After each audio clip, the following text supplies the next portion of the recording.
Splatoon is one of my favorite games of all time. Big Splatoon guy right here. I remember when Splatoon 1 was first announced. So cool, looks so fresh. Little did we know how much the word fresh would have an impact on our life. But no, Splatoon's great. It's an awesome series. It's a very innovative and different shooter. I didn't play too much of Splatoon 1 just because my Wi-Fi connection growing up was not good enough to play it. Splatoon 2 and 3 though, I played so much. I would like to say that they're perfect games, but they're not. They have a few very glaring in-your-face issues that can't really be ignored. Everything else about the game is amazing. Like the content of the game, the art style is phenomenal. Probably one of my favorite art styles in any video game ever. The single player is a lot of fun. The vibe of the characters is awesome. By all means, these games should be a home run 10 out of 10, but they're not.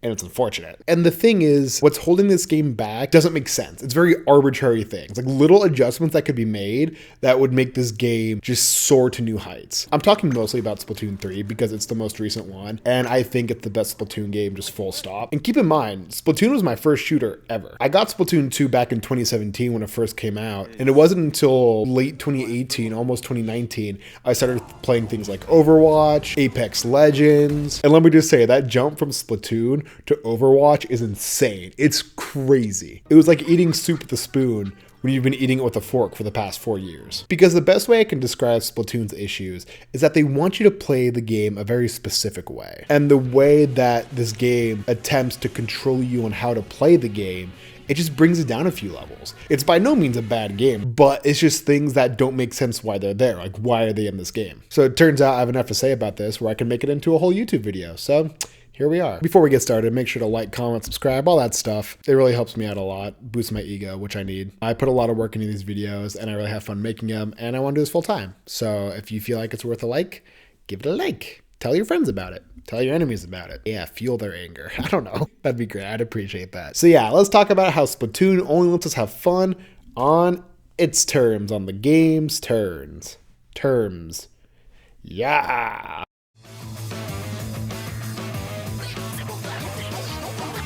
Weapons, pew pew pew, ba-bang, gang gang. I don't know how monetization works yet because I'm not monetized on this platform. So can I say gun? If not, I'm gonna put the splatting sound effect over it.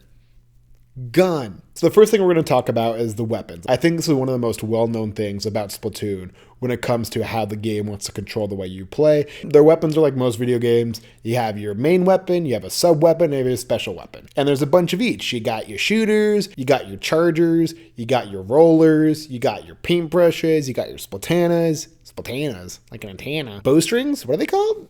Not chargers, the bows. I'm just calling bows. It's gonna come back to me. And then for sub-weapons, you got stuff like your splat bombs, you got your curling bombs, you got your torpedoes, you got your fizzy bombs, and then you have not bomb stuff. You have the beacons, toxic mist, which no one uses because it's butt, sensor, which is less butt, but still not the one you kind of want. And then you have a bajillion specials. This game has so many specials. You got the Kraken Royale, you got the Super Chumps, you got Triple Splashdown, you got the Splatter Shield thingy, you got the Bubbler, you got... Was the Bubbler different? No, it's not Bubbler. It's... What's it called? The Dome. Bubbler? I don't remember. You got Crab Tank, you got Inkjet, you got Toxic Rain. And how the game is set up is that all these weapons are in pre-assigned packages. When you go in the store of the game and you buy a weapon, its special and its sub are already assigned to it. Full stop, you cannot adjust it. Which in theory is actually kind of a cool idea, because how it works is that in the game there's a bunch of brands, and it's like a certain brand is making this weapon. Oh, you know, the custom brand, they made the custom Splattershot Junior that has a wave breaker and a torpedo. There's a Firefin charger as opposed to the normal charger, and they have different specials and subs, which is cool theming. Like, I'll give it props for that. And gameplay wise, it's a little clever too. Like, if you have a certain weapon,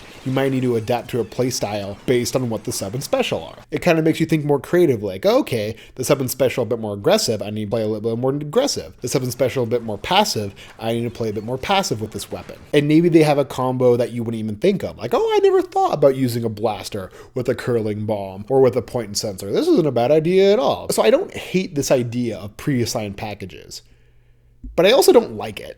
I definitely don't like it either. Here's the thing. If this game was like super ultra balanced, this wouldn't really be an issue. And for the game to be super ultra balanced, that's kind of an impossibility. Like, that could never happen. With the nature of any kind of video game, some things are just going to be stronger than others. So if you have a weapon that has an objectively strong sub and special, then it's just going to be objectively better than a lot of other weapons in the game. Like, say your favorite weapon is the Splatana, right? You love the Splatana so much, it's awesome, it's amazing. If it has a really bad sub and special, you're just out of luck. Because if you go against a different weapon with a better one, you're just cooked. Like, there's not much you can do about that. And you could make the argument, okay, like what if we gave a less powerful weapon a super strong sub and special? So in that way, it's a good thing. Like, it would give it a niche over other weapons. That logic follows until a different weapon or a better weapon gets that same sub and special combo. Then what's the point of using it? Then there's no point of using it. Or honestly, even worse, if there's a certain kind of weapon that gets a sub and special that doesn't complement it, then it just makes the weapon basically obsolete, which is so sad. That's like a fate worse than death. I mean, that's a little dramatic. It's a video game. But it's really unfortunate. It's not fun. Like, it kind of breaks your heart a little bit. And that's kind of the problem, because the devs are choosing what sub and specials go with what weapons. We're completely up to their discretion on what can be used and what not can be used. We're stuck with whatever they come up with. And sometimes, granted, I'm not a video game developer, so I'm not like any pro in this, but sometimes what they come up with is kind of bad. Imagine you have a weapon that's super aggressive, right? Something you need to be kind of close with, something that like you need to get in to attack with, but then it's given a sub that's very passive and doesn't really help it out. Then you're at a disadvantage against another gun because they have something that complements their playstyle and you don't. And you're just cooked. And you're just like, it's no good. Your weapon's just worse off because of it. And there's not much you can really do about it. That's the hard part. It's just so frustrating. I think a good example of this is the carbon roller. The deco kit fits with it so well because it's a close range weapon, but its special is good for long range, the Trizuka, so it can hit people from far away. And its sub is really good for being able to KO opponents. You see the 1-2 burst bomb and splat, and the guy's dead. It's like literally a match made in heaven for it. So when you have such a perfect kit, why would you ever use anything else? Because the other one just gets left in the dust, the Zipcaster kit. Not because it's bad necessarily. Part of the reason why the deco kit is so good is because of the burst bombs, because it combos with the main attack so well. But the burst bomb is already on the deco kit. And for whatever reason, they don't allow duplicates. So because it's already on that kit, it can't also be used on the Zipcaster kit. So you have an objectively worse kit just because the best sub for it was already used. It's stupid. It's just like, why are you limiting us from having fun? If Nintendo just made ideal kits, this would not be so much of an issue. Or if they made more kits or allowed you to repeat some subs and specials on the kits, this wouldn't be a huge issue. But they don't. So it is. And here we are. Here's the thing. If I want to use a combo that does not fit with the weapon's strengths and weaknesses, that should be my choice. That should be Luke being, hey, I'm going to use something sucky because I want to. It shouldn't be the game telling me, you got to use something sucky because I'm the game and I'm your mother and you don't have a choice in this. That's dumb. Like, no, like, why are you telling me how to play the game? I hope eventually in future games we do have more customization over the kits. Maybe it's just like part of it, man. I don't know. Like, Nintendo doesn't need to give us full customization over the kits, but it kind of does. Okay, fine, Nintendo. If you still want to have full control over the kits, that's fine. Maybe you just let the player choose what sub and then the special is like locked to it. That's totally fine. Just give us more control. It's making me not have fun and making me not play the game, which is dumb. And it's a problem we're going to run into a lot in this video. So buckle in.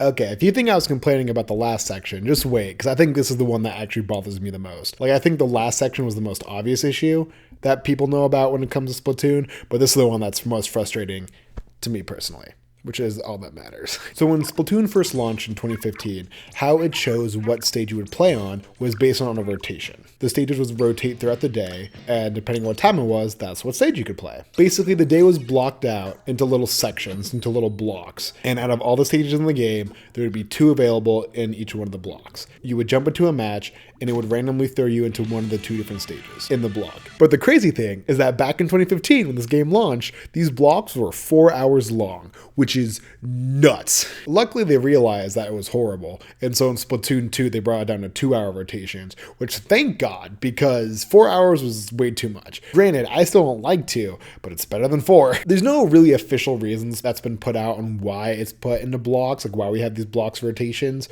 but there's a few theories that were flying around. I remember because the game was so new when it first came out, and because it was on a system with a relatively low player base, they wanted to make sure they could fill lobbies, so they divided everything out into blocks, had it sectioned what stages you could specifically play on. Also, when the game first launched, there wasn't a lot of stages. I think both Splatoon 1 and 2 launched with like 10 stages, if that. I think it might have been less than that, honestly. Another theory is that because you choose your weapon before you jump into a match, you can base your weapon on what stages were available. So if it's like more of a close quarter one, you do a more close quarters weapon. If it's more of like a sniperish one, you get what I'm saying. Another rumor that was going around is that they did this just for theming. Like they did this just to make the game feel like a living and breathing world, almost like a live service. We don't know what the reason is, but I think all these reasonings are dumb anyways. I don't like this system. I think this system is bad. I'm gonna be so real. And let me tell you why. I think it's bad and I have reasoning. I'm not just saying it.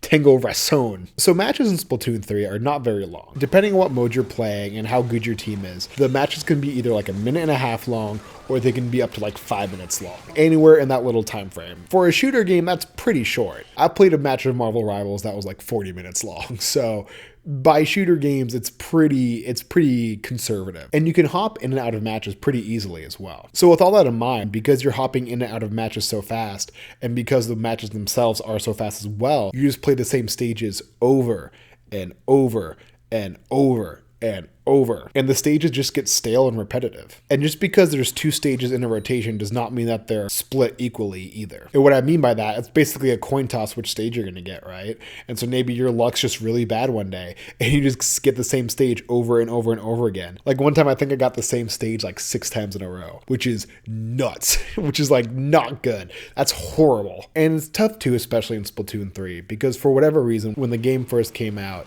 the quality of stages were not They weren't at the top of their game. The quality of the stages were a lot lower than in the last game. Like, I'm gonna be so real. Some of these stages just are not good and just not fun to play on. Hammerhead. So say you've had a long day and you can finally play some Splatoon and it's just a bad stage rotation. You're just cooked. Like, there's nothing you can do about it. You just got to play the sucky stages. And stage design did get better as the game went on. The stages got improved a lot more. Like, the newer stages are a lot better than the stages when the game first launched. They reworked a lot of the stages, which was awesome. And so now in Splatoon 3, there's over 25 stages. But then therein rises another issue with the 2-stage rotations. If you don't play all the time, the pool of stages that you'll actually play is just like minuscule. Or even if you do play all the time. Well, let's say you're not a psycho like me, and whenever you're able to play Splatoon, you can only play like 1 hour at a time. And because you're so busy, because you have a kid or whatever, you can only play like 3 or 4 times a week, right? And you're a busy guy, you got stuff going on. We can't blame you for that. So through that logic, you'd only be playing 6 or 7 stages a week out of the 25 stages in the game. That's just pathetic. And that's assuming when you're playing like on 2 separate days, there's no repeats in the rotation that you're playing on. Heaven forbid we did Hump Track, Pump Track twice. It's just a waste. Like, you just, like, I got off the game for a while. When I came back and played recently, I forgot Urchin Underpass was in the game because I just never play it. Like, it just never comes up. I was like, I totally forgot they added this stage. There's so much of the game that you're just missing out on. And again, assuming that you're getting good stages too. Like, imagine you just get crappy stages, all of a sudden your day is ruined. And say you have a stage you really, really like, oh, finally there's a stage that I've been waiting to play all day. It's one of my favorites. Oops, your 2 hours gone. You can't play it anymore. Sucks for you, you're a loser. That's what the game's telling you. Could you imagine? That'd be so rude. And I don't want to give the devs too much crap. Like, I do want to give the devs the benefit of the doubt. Because out of all the competitive shooters I've played, I think that Splatoon is the one where the stage design is the most important. And that's because this game has such a huge emphasis on movement. Part of the reason I love this game so much is because of the flexibility and freedom that you're given with the movement. Because you can paint anywhere on the stage, and you can paint on walls, paint on the floor. You can basically go wherever you want. And you can do some some nuts moves. You got squid rolls, you got squid surges, wall riding. You can be like surprising people. Like Apex Legends wishes it had this level of movement. Like I'll be so real with you. And that's coming from someone who put a lot of hours into Apex. But and there comes up the issue we were talking about earlier. How a lot of the earlier stages in Splatoon 3 were not designed super well and limited a lot of that movement. So if you get stuck on one of those stages, you're just not going to have a good time. Like you're just going to be playing a less fun version of the game. So what's the solution? Well, you could do what a lot of games do and just make it completely random. When you click enter match, it just throws you into one of the 25 stages in the game, which I'm not against. I don't think that's a bad idea at all. But there kind of comes in the issue that because there are so many stages in the game, if you just randomly throws you into one of the 25 stages, you're probably not going to see a lot of the stages in the game. So it kind of brings up the older issue of not being able to see all the stages. I still think it's better, but it creates an issue as well. Maybe there's a setting you can put on where you have like a preferred set of stages, maybe like 2 or 4 or 5 stages that you like prefer or enjoy, so you have a higher chance of getting those stages randomly selected. That could be helpful. I could definitely see that. Or you could do it how Mario Kart 8 does it, where when everyone jumps into a match, you are given 4 different options, 3 stages and 1 random stage.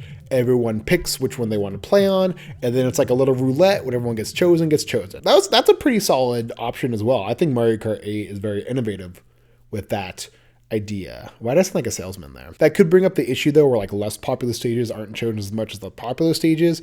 But I mean, that's going to be an issue either way. So you gotta take what you can get with some of this stuff. But if we want to keep in the spirit of Splatoon, I think the best way to do it is do a combination of the old system while integrating some of the things that I've just proposed. We have a similar kind of system where the day is separated into blocks. And so there's 2-hour blocks with different stages that are available. But instead of just being 2 stages you can pick from, there's 3 or 4 stages you can pick from. And same kind of thing with Mario Kart. When everyone gets into a lobby, they pick one of the 4 stages that they want to play on. Everyone can either choose a stage to play on, like they vote on it together, or you do something like Mario Kart where it's more of a roulette system, something like that. And so with these 3 or 4 stages that are in this rotation, this block, instead of them switching every 2 hours, it's almost like a conveyor belt where one of those 4 stages leaves and another one enters. So it's basically cycling all day long. So every X amount of hours, right? Like every day or every other day, I don't know, what's 25 times 2? So every 50 hours, theoretically, all the stages would have been cycled through. So that way you don't go like 3 days without playing the stage you want. Like there's going to be a pretty solid chance that you'll be able to play the stage you want for a pretty solid amount of time. And if it is like a conveyor belt and there's 4 stages in total, then if you get on right when the stage you want starts, you'll be able to play it for like, what is that? I don't know, math. A long time, like 6 hours probably? I don't know. 8 hours? Whoever's smarter than me, put it in the comments. You have a lot more control on what stages you want to play. Because again, that's what we're trying to get to the base of here. That's the issue we're trying to solve. Playing how you want to play. If you want to play on Mincemeat Metalworks for your 6 hours, for 8 hours, that is your prerogative. I would say you're insane, but like that's what you want to do. The game should be formed in such a way where you can do that because it's how you want to play. It shouldn't be like, no, you can only play this crappy stage when I tell you to. You know, like it's you who's playing this game. You're the one who's finally getting the time out to play. Why does the game get to choose what you get to play? I'm sure there's a better system. I'm sure there's a system I'm not thinking about that would complement what I'm trying to do better, but I can't think of it. And what I think I came up with is pretty good, so we're going with that. If you know of a better system, though, just let me know down below. This will also change how choosing weapons interacts with this as well. Because how Splatoon currently works is that before you jump into a match, you choose your loadout. You choose your gun, you choose your gear, bada bing, bada boom, jump in a game. And the kind of idea is that you choose what gear you're going to use and you choose what weapon you're going to use based off the stages that are available. Which is dumb, but that's not the point. We already know that. So with the new change that we're implementing, it kind of ruins this. This doesn't work as well because you don't necessarily know what stage you're going to be put into. So what we could do is something that, you know, literally every other shooter ever does. It's choosing your weapon after the stage is selected. The fact that we can't do this in Splatoon is so silly to me. Like, I do understand the benefit of how it currently is because it's so easy to jump in and out of matches when you choose your weapon and stuff beforehand, because you don't need a whole like choose your character, choose your weapon like part of the match. It's just boom, I'm ready, I'm jumping in, we're playing. But then it's unfortunate because you could be put at a disadvantage so easily because you can't see what your team has, so you don't know what weapon to choose to complement your team. I'm not saying that we need roles or anything. No, I like Splatoon the way it is, where there's no tank, there's no healer, there's no support. We don't need that in Splatoon. But at the same time, if I'm jumping into a match with a charger and everyone else in my team is also a charger, I should probably switch. I wish I could switch, but you can't. You're stuck with it. I hope you guys all have good aim, which you probably don't. I wish you could change in mid-match. Like, I wish it could be like any other game where you could just change your weapon mid-match. I don't think it's going to happen. That seems so un-Nintendo. But it'd be great. And it's tough too, because something that's a bit more unique to Splatoon is that depending on what clothes you're wearing, you have different benefits and like almost like upgrades, like skills to benefit your character. Make them faster, make them have more ammo, make them jump from one place to another better. But the way you could fix this is having more preset slots of gears and weapons. Basically, you have a giant list that you've made, a shooter with this gear, a charger with this gear, a blaster with this gear. So that way you could jump from one to another super easily. It lets you choose on the fly. So that way you don't have to go through the whole menus of choosing what gear you want. Make sure you have the right shirt. Make sure you have right this. Nope, everything is already preset. Bam. Yeah, the whole system would kind of have to be redone. If you don't play Splatoon, a lot of the stuff's probably going over your head, but the ones who do know what I'm talking about. Oh, yeah, this section was long, but we're not done yet, so buckle in. It's going to be a doozy.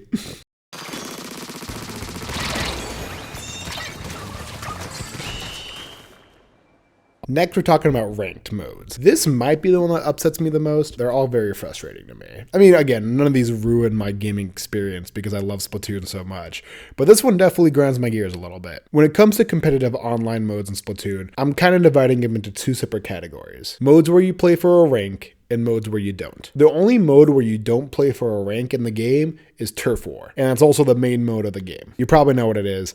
I think everyone knows what Turf War is. Basically, you jump into a map, you get your little painty weapon, and you try to paint the stage with as much of your color ink as you can. Super easy. Anyone with a frontal cortex can play it. It's pretty straightforward, and it's a lot of fun. It's just a classic mode. It's what the game was literally built off of.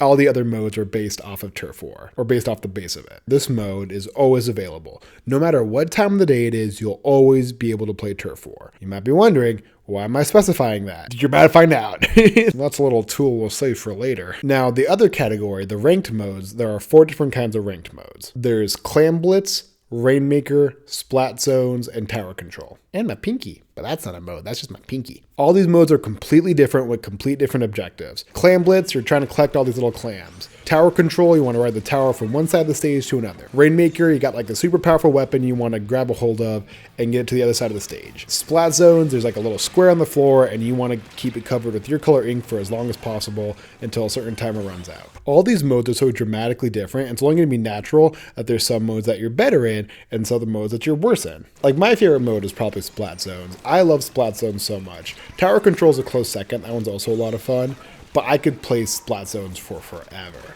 Like, if I could just play Splat Zones for the rest of my life, I'd be happy. Like, heaven forbid I'd ever want to play Splat Zones for more than 2 hours.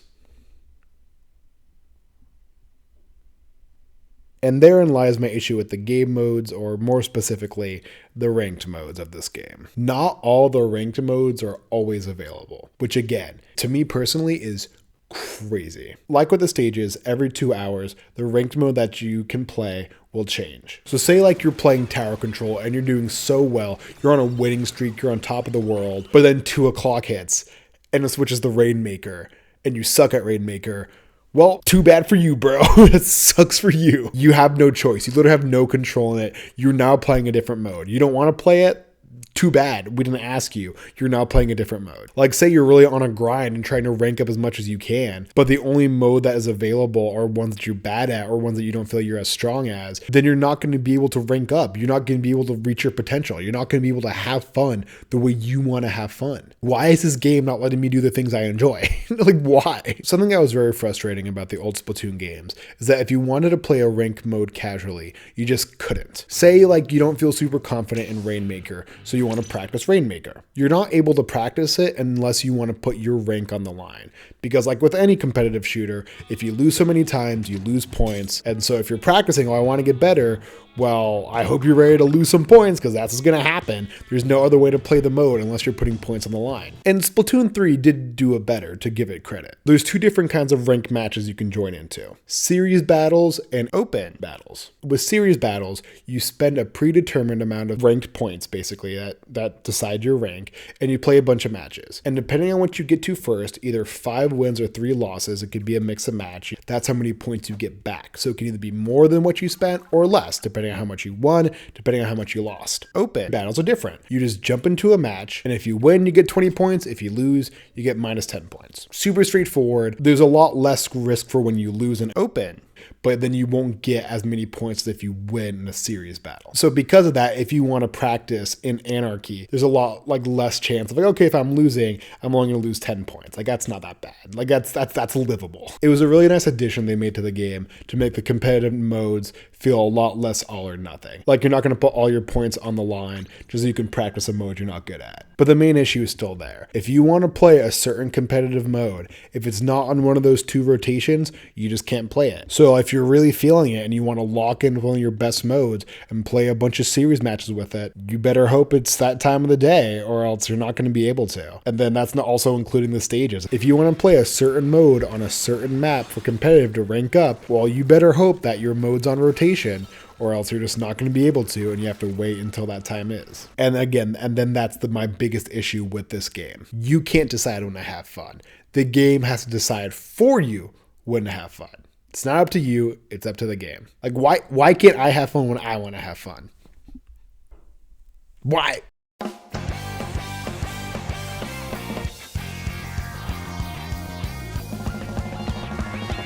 Okay, next is gear, which is a bit more of a minor point, but an important point nonetheless. Like I mentioned earlier, you can choose gear to wear in the game: shirt, shoes, service, hat, shirt, shoes, hat, and depending on what gear you're wearing, you can give benefits to your character's abilities. Maybe you can swim faster, you have more ink efficiency, your sub weapons are stronger, whatever, etc., etc. A lot of these abilities are strong, but none of them are necessarily needed for you to be good with a weapon. If you're just good with a weapon, that's more important than gear just straight up. But that being said, gear still is very important. If someone has a better gear loadout than you do, then they are going to have an advantage over you. You could theoretically still beat them, but they're just going to have an advantage over you. So you would think that because gear is so important, that the game would make it super easy for you to get good gear, right? And get the gear that you want on the items that you want.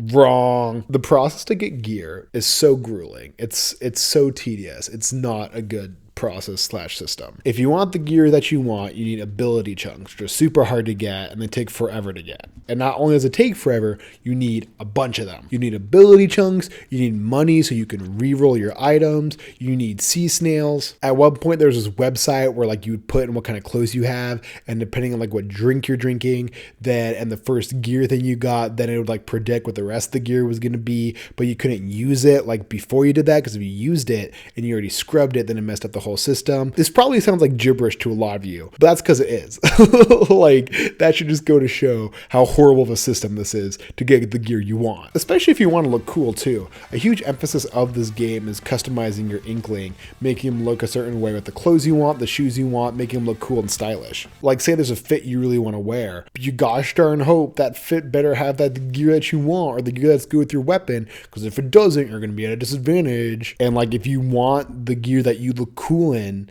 to have the abilities that benefit you, you have to go through the whole process of farming chunks, of scrubbing your slots, of this and that, just to get the gear that looks cool. And heaven forbid you're I'm feeling like something different today. You want to do a different fit. Well, too bad, because that one doesn't have the abilities you want either. Again, this is it's just stupid. I just want my Inkling to look neat. Why does it have to be a whole thing? Why do I have to do a whole process just to look fly? Why? It's dumb. That's it. That's my section.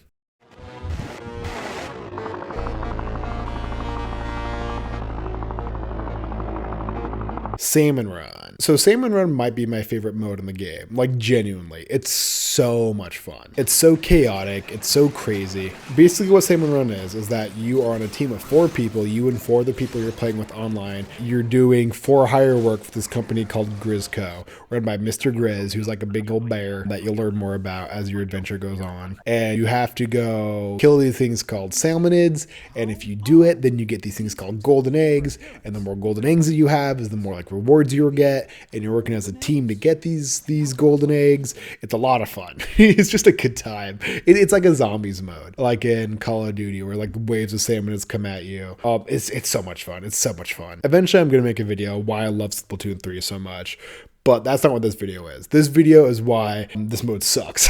What I don't like about this mode, because it doesn't suck, but it's just there's things that make me very frustrated. A lot of the similar issues that plague the other modes plague this mode as well. And the issues in this mode I'm a bit more okay with because I don't feel like it is as obstructing to this mode as the other ones are, as the issues are with the other stuff, but it still ruins what could be a lot better experience. Like the other modes, Salmon Run is based off of a rotation. These rotations last quite a while. They usually last like a day or two. So for an entire rotation, for the day or whatever it is, the stage is exactly the same. And every rotation, not only is it the same stage, but there's going to be 4 weapons you can be assigned.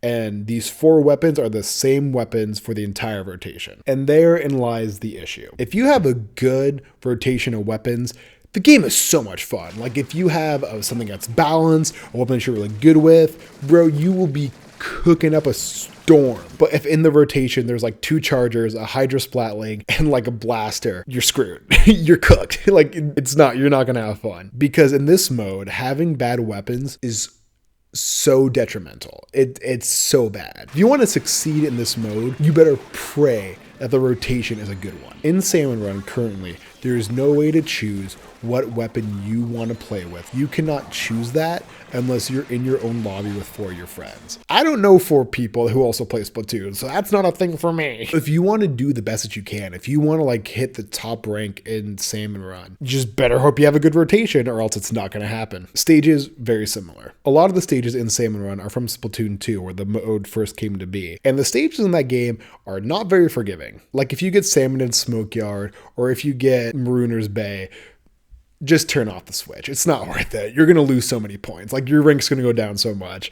It's not worth the time investment. I mean, like, yes, the mode still is totally playable with bad stages and with bad weapons, but it's just so frustrating. With a few small changes to this mode, it becomes immediately more enjoyable. The immediate thought that comes to mind is you choose what weapon you play with, which I do agree with, and I wouldn't hate it, obviously, if they put that into the mode. But at the same time, there is something to be said that you having a more limited choice on what weapons to use does make the mode more enjoyable. There's a middle ground we can find here. The kind of idea I had is that before a match starts, you choose the type of weapon you prefer. And I don't mean weapon class, I mean weapon type. I'm going off a kind of range specifically. The kind of categories I'm thinking is short range weapons, mid-range weapons, long-range weapons, sniping weapons, and melee weapons. When you spawn into a match, you're given a choice between 2 different weapons in that category. So say you chose that you want to play with a short range weapon.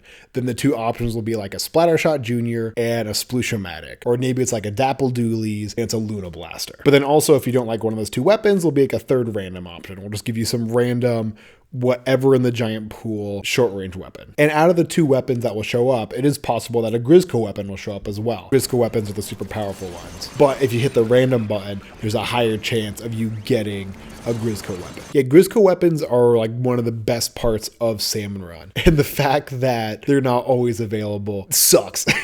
I'm gonna be honest with you. Like, dude, the Grizzco Splatana is amazing. Like, oh, I wish I could use that all the time. It's so much fun. You haven't tasted serotonin until you've used that on a steel eel and just oh, it's amazing. With this idea as well, if you're choosing what kind of weapon when you are matched with people, preferably they won't match you with people of the same weapon type. That way, there's not a lot of repeats. That way isn't like 4 snipers, because once again, that's tough. It's a good middle ground where the weapons still are random, but you have just a little bit of control. Like it feels like you're more in control even when you're not. And there's still a way to implement the original way this mode operated. Make it like extra work. Or extra work, I guess. In extra work, you have assigned weapons, like there's always gonna be the same weapons, and you try to get the highest score you can, the most golden eggs you can. Keep it like that, like keep the assigned weapons to extra work specifically, and there you go.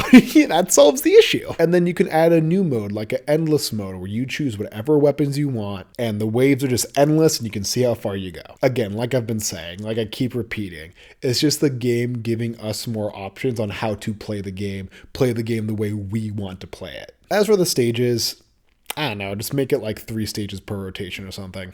Just spice it up. Because I will give it this much. Like the rotations do make it feel more real. It makes the world feel more like an actual world. But you want to keep it real without sacrificing player enjoyment and without limiting how much the players can play the game the way they want to. It really feels like they want Splatoon to be like a live service game almost. Like when Splatoon 2 came out, that's when Salmon Run was first introduced. Same system, rotations on stages, rotations on weapons, etc., etc. So what they did to make it feel more real is that when you went to like Grisco to pick up a shift, sometimes it would be closed, like a store in real life. Which again, thematically makes sense.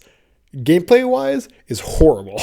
So this brand new mode that just came out with Splatoon 2 that everyone loved. When Salmon Run came out, everyone loved it. It was so much fun. You could barely play it. I believe it was only available for like 40% of the week. Like sometimes you would just go to the like place, like to the mode, it'll be like, oh no, we're closed. And for like the first 2 weeks of the game being live, it was only available 40% of the week, which is insane, which is crazy. Also, a little side note, but I think we should choose our subs and specials in Salmon Run. Like, I'll be so real. I don't think I've ever been happy with the crab tank. Give me the Kraken Royale every single time. Give me triple splashdown. Dude, the specials are my panic button. I don't want to strategically like get out of crab tank. I want to either splashdown, I want to either reef slider, I want to Kraken Royale. I need to like not die. That's the point of that button, is to not die. Just like before a match, you choose which one you want, or maybe like it gives you an option, whatever. I don't care. Let me have more control over it. Same with Splat Bomb. Like Splat Bomb is definitely the best one you could have,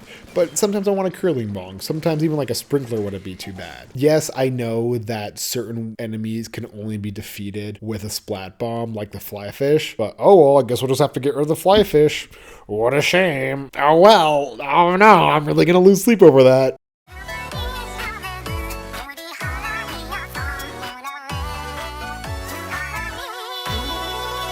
Okay, the music. This is more of a little thing as well, but I wish we could choose what music we could listen to in the games. I love Splatoon music. I know people are like, oh, it's like mumbo jumbo, techno, whatever. I think it's great. I love my underwater gibberish, okay? Don't shame my underwater gibberish. You can shame it if you want, but just don't. I like it. I think Splatoon music is great. I think it's so much fun. And you know, with anything, there's some songs that are better than others. Some songs people prefer over others. Like I definitely have my favorites. And there's so many songs in the game. I wish I could just make a playlist of my favorite ones.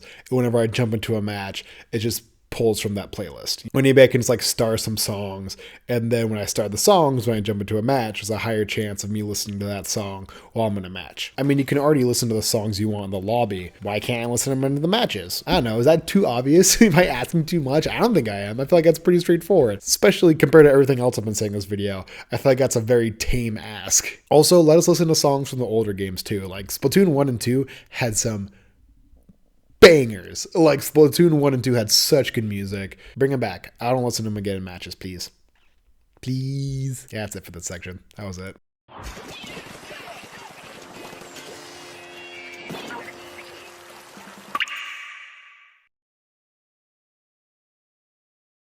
Okay, and the last thing, voice chat and communication. I am not of the opinion that Splatoon 3 needs voice chat. I know a lot of people really want it, and I do think like it has a lot of benefits to it. I would never use it. I don't use voice chat in most games I play, unless I'm playing with my friends. Like, I'm already having a good time. I don't need it to be ruined by people yelling at me. But that being said, I do think there's some adjustments the game could make to make it easier to communicate with your teammates. Like something you do with a D-pad, you know? Because that's not really being used for much, except for booyahs. And I do love booyahs, but it's not helping me when I'm about to die because someone's about to splat me. It doesn't really help just me spamming booyah. I think Apex Legends does this very well with their communication little wheel they have. In Apex Legends, you can ping a location on the map. You can be like, go here. I think there's loot here. Watch this area. I saw enemies. There's so much you could do with just like a very simple control. Splatoon doesn't need all that. Splatoon doesn't need like a whole bunch of options.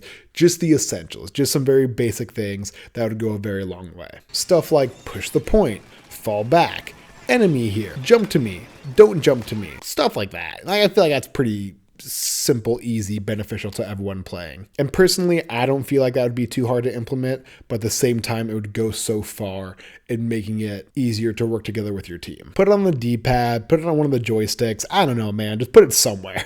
Like maybe if you click a button, the wheel pops up and you choose from the wheel what option, yada yada. I don't care. I don't care. Just put it somewhere. Like, I understand that Nintendo doesn't want our baby ears to get hurt by swears by strangers on the internet, which honestly I agree with. Like I said before, like I don't want voice chat in this game, but that doesn't mean that we shouldn't be able to communicate with other people, just period. Maybe then I could finally get to X rank. Probably not, but maybe. One can always dream. What else do I want to say? So yeah, those are my ideas. Like again, I don't think any of these ideas are too crazy.